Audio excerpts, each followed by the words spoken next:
There is a mysterious town in the far west of Latvia, or what is left of it today. Huge apartment blocks, a school, shops, a swimming pool with a sauna, and even a music club once stood here, and around 2,000 people once lived here. The town you see right here is called Irbene, a town that actually never existed, because during Soviet times Irbene was top secret for decades. Hardly anyone knew of its existence, and the next larger town was more than 20 kilometers away. Irbene was well hidden between the Baltic Sea, which is only a short walk away, and dense pine forests in the middle of nowhere. Today it is quite easy to get to Irbene. All you have to do is drive to the northern west point of Latvia and then follow this concrete bumpy road into the forest. However, as you can see right behind me, there is not that much left of this secret old town. All of these buildings are abandoned, some of them also collapsed, and some of them were also torn down. What you can still see, however, are some huge parabolic antennas just a few hundred meters from the city. Radio telescopes, to be precise. The largest has a diameter of 32 meters. It is one of the largest in Europe. Okay, now of course many questions arise. First of all, what the heck is this city? Why was Irbene a secret town? Why is it abandoned today? And what was actually done with all these radio telescopes here? Well, there is one thing I can already tell you. Many secrets of this mysterious town are still unsolved to this day.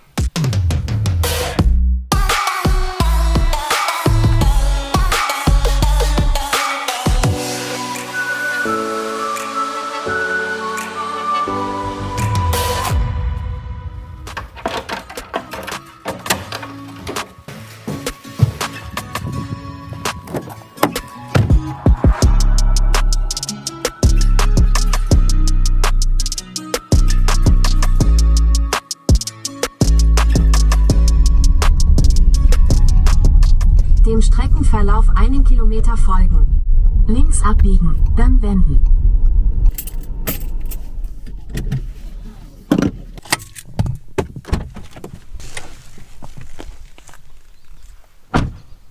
Okay, welcome to Irbene, the secret and abandoned Soviet town. And to be honest, even today it's still a little bit secret.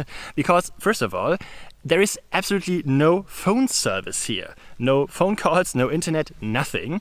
And the second thing, if you drive down the main road over there through the forest, you don't even see that there is an abandoned ghost town here. You don't see it from the main road because of all the trees and all the forests. So this town really is hidden within the woods.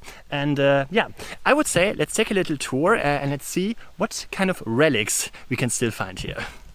Well, and the first thing you see when you enter Irbene is this place right here, where I also parked my car. You see two huge Soviet apartment blocks right next to the road. They are not very pretty, I would say, but quite fascinating. This apartment block over here has 5 floors, but apart from the brickwork, there is obviously not much left of it. But it's quite fascinating how nature reclaims those buildings over the years. There's even a tree growing on the balcony up there. And when we take a look at the other side, we see a building that looks even more horrible. Take a look at the facade. It looks like there are tiles on the facade. I think the right word for this kind of architecture is prefabricated. You see those buildings almost everywhere in former Soviet states. What is quite interesting is that there are obviously still some relics left from the past. If we zoom in on the windows, you can see that there's a cupboard standing open, for example. And here on the other side of the street, you can also see how similar these apartments obviously were built. Seems like they all had the same furniture. There are also some cupboards we can see here in the windows, all at the same place in every apartment. Well, and then I would say, let's walk down the street and let's turn to the right, because there I think we should find a lot more of those buildings.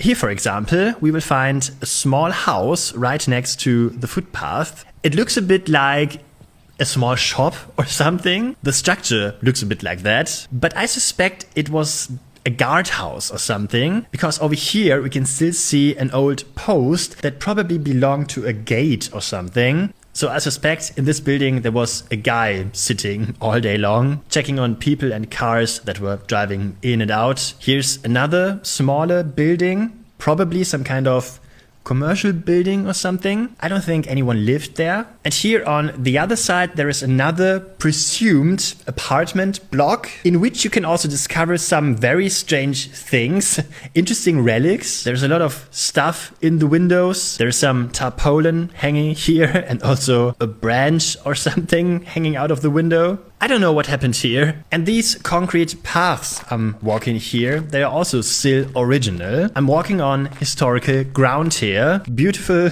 old concrete slabs. Well, and when we get to the end of these concrete slabs, we see another building. It also doesn't really look like a residential building, right? Yeah, they obviously tried to cover these windows with boards so that no one could walk in. However, seems like it didn't really work. You can also see that this place is obviously often used for illegal parties or something like that. I actually don't really want to know what is lying around here. Well, and here's a quick look inside this house. This is what it looks like today. Completely messed up and dirty and shabby. By the way, I won't enter those buildings, and there is also a reason for that. First, I don't want to get in trouble. And the second reason is, take a look at this building over here. You don't even see it from the front, but from this perspective you can see those buildings are obviously so unstable that they almost collapse. So I really don't want to die in the middle of nowhere in Latvia. Sorry.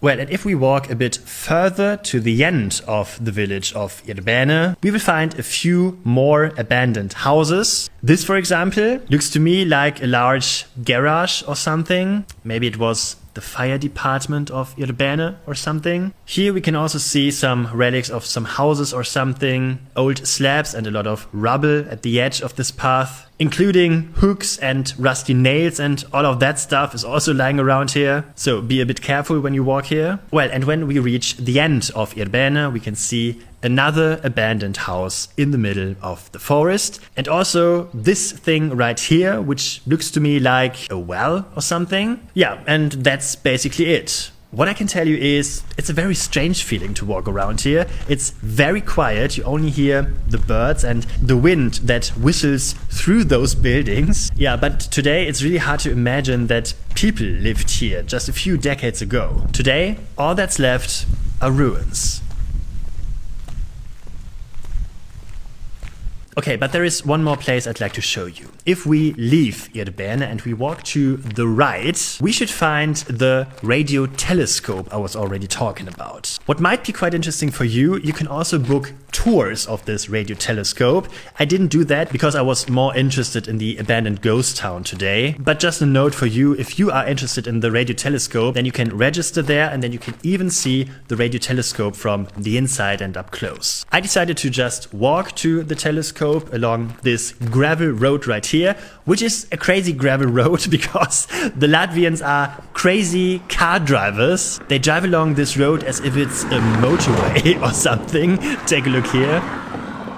Well, and after a few hundred meters and a short walk of like 15 minutes, you will reach a huge fence from where you can also watch the huge radio telescope.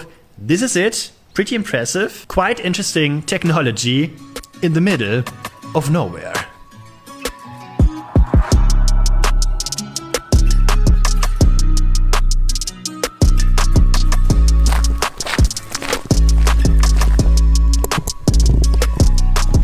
Jesus, it's so hot today, like 30 degrees. I'm melting here in the sun. But I think now we've seen everything we wanted to see here in Irbene, and now it's time to answer the most important question. What kind of town is this actually? Why was Irbene a secret town, and why is it abandoned and run down today? Well, to answer this question, we have to go back in time to the year 1957. In that year, the first satellite starts its journey into Earth's orbit. Sputnik a Soviet model. This marks the beginning of the so-called space race during the Cold War between the United States and the Soviet Union. Just 1 month later, in November 1957, Sputnik 2 races through space, this time with the dog Laika on board. The Americans follow with their first satellite in 1958. After that, the Earth's orbit becomes increasingly crowded. Military and commercial satellites are sent into space by both states during the Cold War. But this space race is not just about symbolic power, but also about very clear strategic advantages when it comes to military plans. In the United States and the Soviet Union, so-called listening stations are being built to receive and process the signals from new satellites in space. And Irbene is part of such a secret Soviet reconnaissance network. The mission here in Irbene is clear: espionage. The city is founded on June 10, 1967, named after the nearby Irbe River. And because this mission is so secret,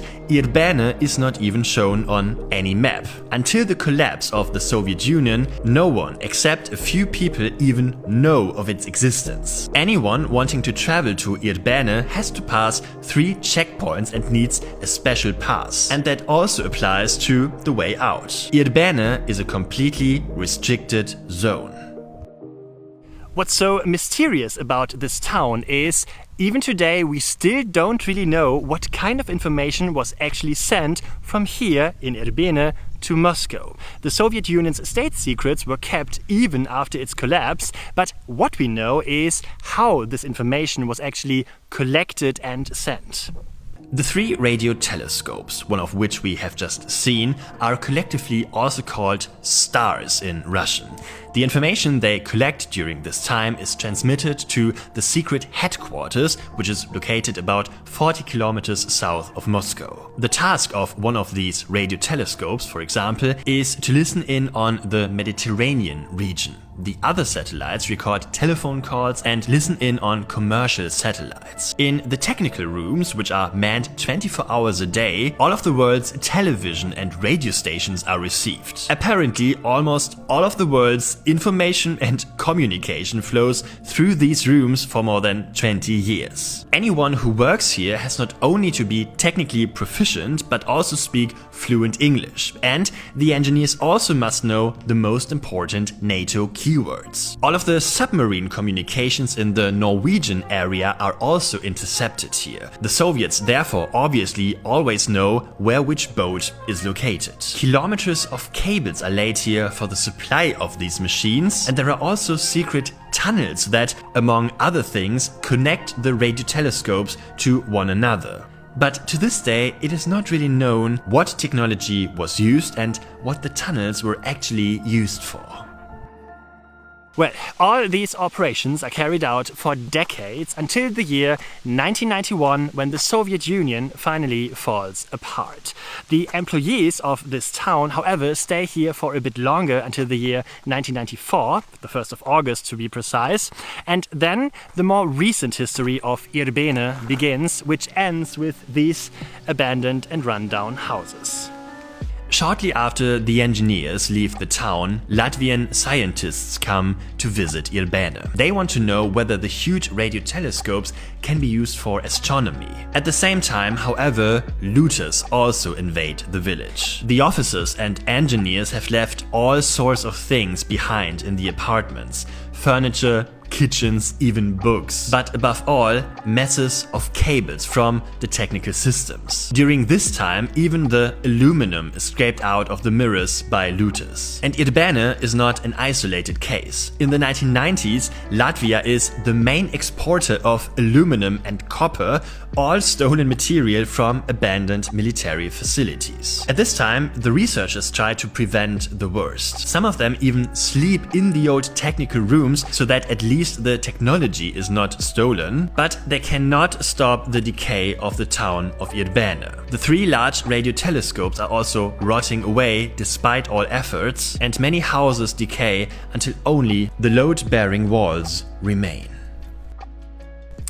At least those radio telescopes right behind me no longer fall into disrepair.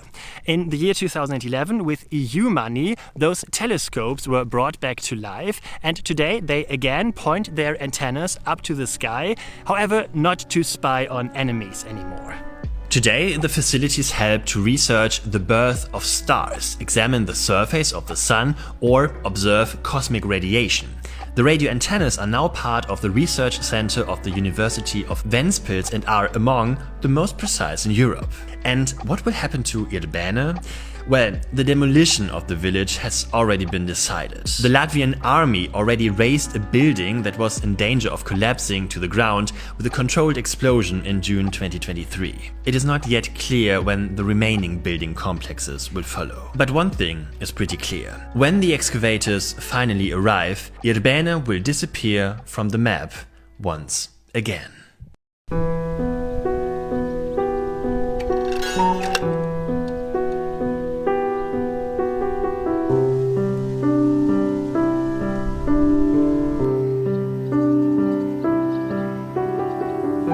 Okay, that's it. That was my video about the abandoned ghost town Irbene. I hope you liked it. Special thanks today to my colleague Geraldine Oetken, because she did the research and also wrote the script for this video. Thank you very much. And if you are wondering now, why is he not in Irbene anymore? Well, there is a reason for that. This was the first part of my Baltic States series. I will continue with this series with new videos in spring, but before we do that, I will have a little winter series for you from the United States, to be precise, from New York. So if you don't want to miss that, you should definitely come back to this YouTube channel next month, because I think I will have 1 or 2 quite interesting stories for you. Anyway, if you liked this video, then please leave a thumbs up. You can also hit the subscribe button and ring the bell so you won't miss any upcoming video. And you can also become a patron or a channel member on my YouTube channel if you'd like to support my work. There is a link down in the description.